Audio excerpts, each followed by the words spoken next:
Hey guys, welcome back to the channel. It's been a while, I know for a fact, and I apologize for that. For the most part, it's been out of my hands. The reason I haven't been filming as much, but there's also some other things running through my head, so I've kind of just been idle. Filming wise, I have been doing things here and there. Primarily back issues. Won't get into all that now, maybe another video, but here I am with something you've all been something you guys have all been dying to know about and hear about, because there's no videos about this, right? No. What am I referring to? As the cover on the video states, this black powder American Civil War set deal. And is this hype? What's going on here? There's a ton of videos about this. What's the point? Do I need this in my life? Is it worth my money? Well, to be honest with you, you're going to have to answer that for yourself. And as I said, there's a ton of reviews out there that you can look at regarding this. So what I will attempt to do is give my thoughts. And the latest video I saw came out a day or two ago about this. And I forget the guy's channel. I'm sorry.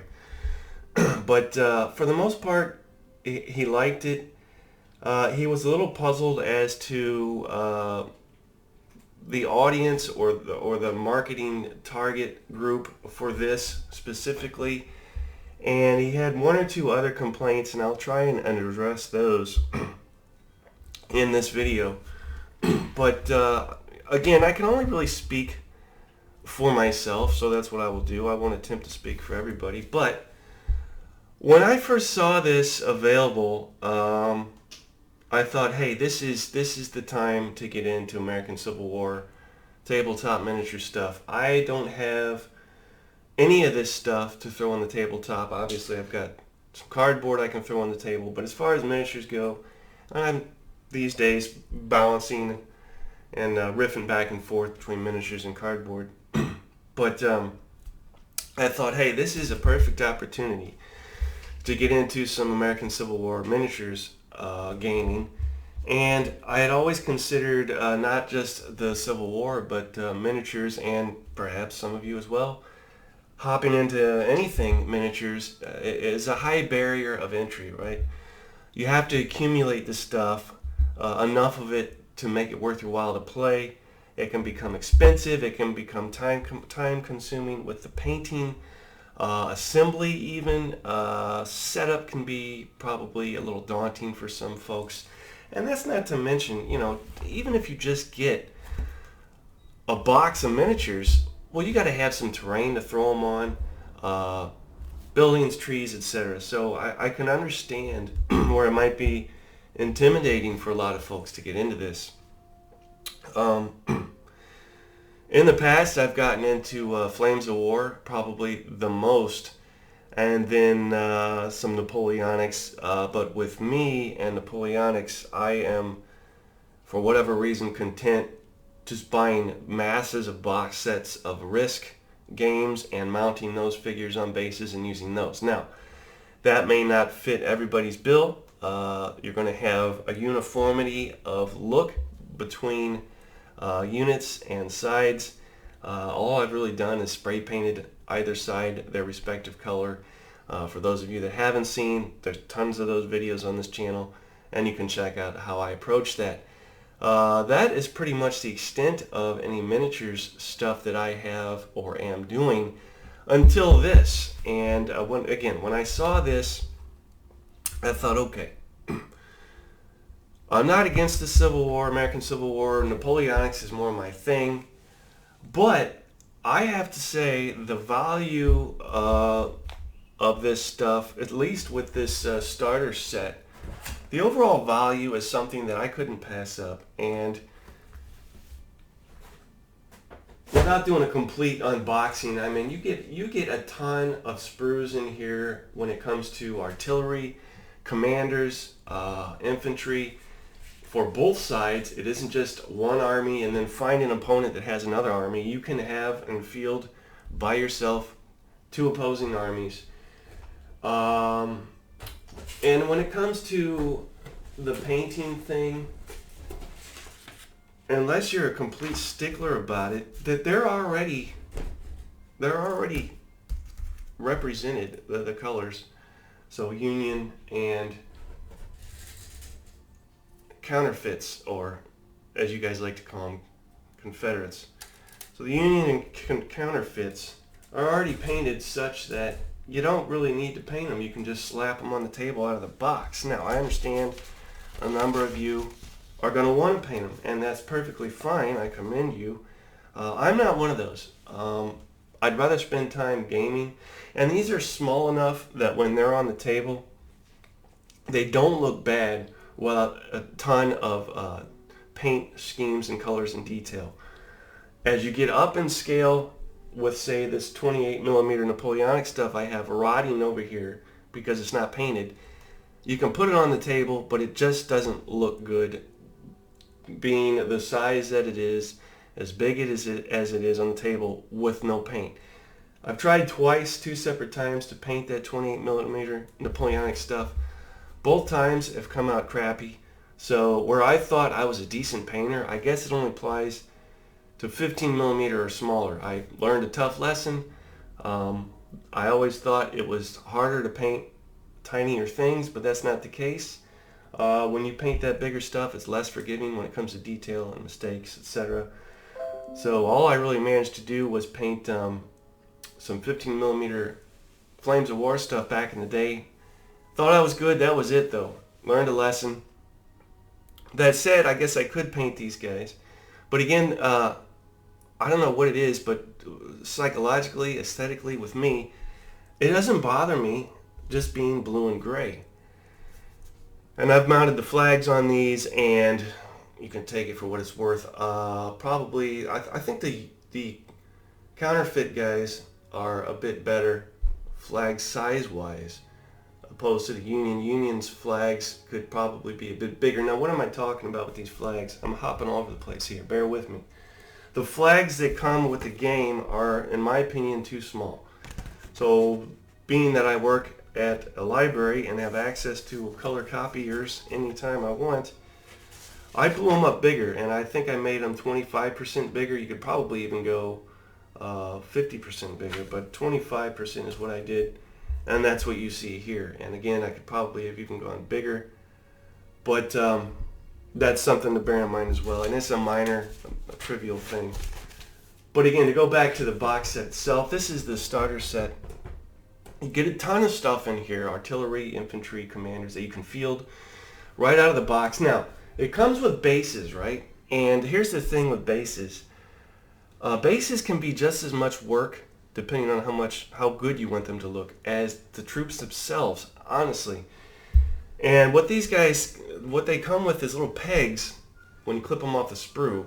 You don't want to clip the pegs off because they mount right into holes in the bases that come with the starter set. I have to say, I don't like the bases. There's nothing wrong with them per se. They're in a bag. I've even cut them all out, which was a chore. But the more I thought about it, the terrain that I have over here, this Callistra hex terrain, I don't have the ability to make the bases match up with the flocked grass on these hexes. So I was going to have to use something else, and it was going to look different. So then I thought, well, these guys kind of already have a base. If I clip the pegs off, will that work? And lo and behold, works just fine. I've shaved a ton of time off by not having to fiddle with these damn bases. Now, bear in mind, it takes a little more patience when you move these across the table and set them up. You want to have a steady hand. 15 cups of coffee while doing this is probably not the best idea. You're going to shake, and Confederate troops and Union troops are going to be all over the place. Probably not as bad as all that. But if you don't have a lot of patience, I guess you're going to want to base these. But I haven't had an issue with them. And so that is another time-saving way to get these onto the table. Just clip the pegs off and use them as is. Not a problem. What else is there to consider? The price tag on this. Now, for this, I don't consider it overly expensive. However, I will say that what they are calling the second and third wave that is coming out, right? The the cavalry, and I'll get to that in a second, the dismounted cavalry or unmounted cavalry, some other things. You can buy these separate. They're supposed to come out this month. Price tag is a little high for what it is. I'm not sure why that is, but hey, I am not an executive at Warlord Games, so I don't have any say on that or any rationale as to why it is done that way, other than, I guess, making more money is a good thing, right? So there's that. Now, going back to the cavalry, each sprue, and there are a lot of sprues that come in this, each sprue comes with a commander, and I have found, maybe I'm completely delusional, I have found that if you clip all the commanders from the sprues in here, so here is, for instance, the commanders for the Union sprue. I am currently playing, very slowly, a game that requires a grand total of 3 commanders. So that leaves all these guys. And what can you use these guys for? Well, you can use them for your cavalry. So you don't even necessarily have to purchase separate cavalry units unless you are like a stickler and super into specifics. You could use the included commanders in this box set for cavalry. Now, you're not going to have a ton of cavalry to work with, but you will have enough to work into a battle. And bear in mind, again, the cavalry did not play the role it did in the Civil War that it did in Napoleonics. So that validates the need for even less of the cavalry. And I forgot what I was going to say. So there's that. What else? Maybe I'll come back to it. The other couple of things regarding the video that I saw, the gentleman was speaking about who is this for? Who is this geared towards? Who's buying these things? I guess I can't answer that question because I'm not everybody. But for myself, again, I thought I don't have any American Civil War stuff. I like the low barrier of entry as far as I don't have to buy 15,000 different separate things to get a sizable battle on the table. Because of the scale, you have folks already mounted on a base, more or less. So that is even less of a time-consuming thing, whereas as you go up in scale, 28 millimeter, etc., you're going to have separate guys that you need to... The guys themselves, you're going to have to build and put arms on and heads and all this crap, and it drives me nuts. I understand why it's done for variation, but this is just fine with me. And for those that are super historical, hardcore miniatures wargamers, they're not going to buy this. And that is where I stand in a difference with the gentleman whose video that I saw. I don't believe that's who the target audience is. I believe this is for folks that know little to nothing about the American Civil War, want a game it on a table, and want easy, low barrier of entry. Here it is. For those of you that are, again, more hardcore miniatures wargamers, connoisseurs of the American Civil War, you're not going to mess with this because there's already stuff out there that you A, either have or B, can get. And that's going to be your Perry Miniatures stuff, etc. 28 millimeter. Again, you probably already have this stuff.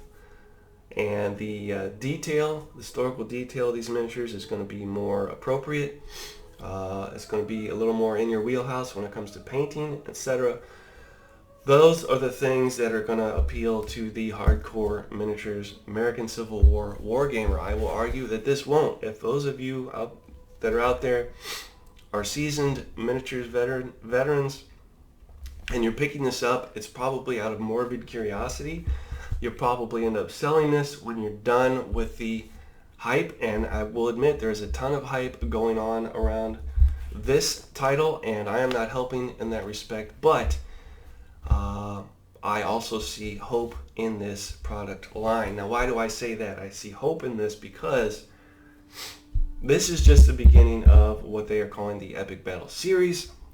We can only hope that they do other eras, and My hope is that the next era they do is Napoleonic.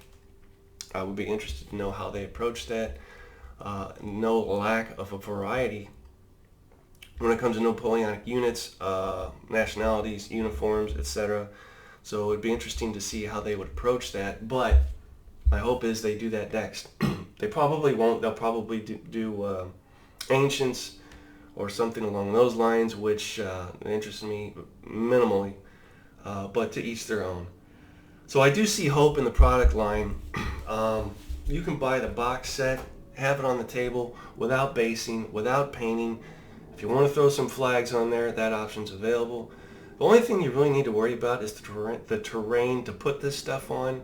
And even then, it is just up to you as to the amount of detail you want to go with regarding that. Now, my main point of concern, I should add that they throw a black powder, because that's the rules you will use, a black powder rulebook in this set. So yet another reason for you to hop in to miniatures gaming in general. You've got your troops, you've got your rules, you even have this guy, which I do believe, yes, includes some scenarios. So you're set to go. But I would add that my main bone of contention with all of this, flat out, is the rulebook. Now, the rulebook that comes with the thing physically is so small I can't read the print. I guess I'm at that age now. I ended up getting a PDF version and printing it out and putting it in a folder because, for the love of God, I got sick of trying to read, what do they call it, the A4 size rulebook. So I've gone this route, and this is a print size that I can read and not feel ashamed of my age. So there's that to bear in mind. I would also add that I don't care for the layout of the rulebook, whether it's a PDF or the A4 smaller size or the bona fide hardback copy. I don't have a problem with the rules as such. The layout is what my problem is. And there are things in which you're looking for and you have to skip forward, to hop around, leapfrog to find. Each section should be sufficient unto itself. So when I'm looking at something regarding shooting, it should be specific to the shooting section. I shouldn't have to skip to page 45 to find what they're referring to in regards to this particular rule in relation to shooting, etc.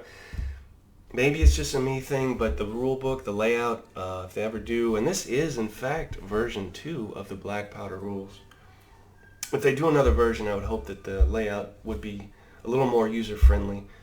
And again, that could be considered a small point. The rules that are in here are just fine. It's doable, and as I'm known to house rule and fiddle fart around with stuff to such an extent it no longer resembles what it is, I have been faithful to the black powder rules and this setup out here, and I must say it's a pleasant experience. I have heard bad things. There's a channel on YouTube that bashed black powder for just dice rolling. It's just dice rolling. There's a lot of dice rolling, but it's not just dice rolling. You're dice rolling for a reason, which is all laid out and explained in the rules. It all makes sense. So there's that. So bottom line, do you need this? Is it worth the money? What's the deal? Hype or hope? There is hope for this product line. Do you need it? Well, again, if you're like me, you don't have perhaps a lot of miniatures, specifically a lot of or any American Civil War miniatures. This is what you want. This is how you go. You get your armies, 2 of them. You get your rule book. You get scenarios. You even get flags to put on there. It's all there. It's all ready to roll. Throw it on the table. Start playing. Again, for those of you that are hardcore seasoned veterans, steer clear of this. You're not. It's just going to disappoint you. It's going to aggravate you. The detail of the miniatures is going to, historically speaking, it's going to aggravate you. What else? There's better stuff out there that you probably already have, that you're more capable of fielding on a table. Remember that not all of us, me included, are capable of getting a ton of stuff, throwing out a ton of money, and painting such that we can field one or even two 28mm armies and have the space and the time to do this and the money. We can't do it. For those of you that can, I envy you. I'm jealous. Hats off to you. But for those of us that can't, this is how you want to go. All right. Hopefully that helped. Again, all I've done probably is add to the hype. But that's my opinion. And I did add a darker flat spray paint on each army. So right on the sprue, I just took it outside, and each sprue, front and back, for the Union, a little bit darker flat blue, and for the counterfeits, a little bit darker gray, flat gray. Why did I do that? I don't know. They seemed a little shiny out of the box, and I wanted the colors a little darker, so I guess that's why I did it. Not required, just a me thing. So that's that. Talk to you guys again soon, hopefully things allowing me to do so. Other than that, take care. Talk to you next time.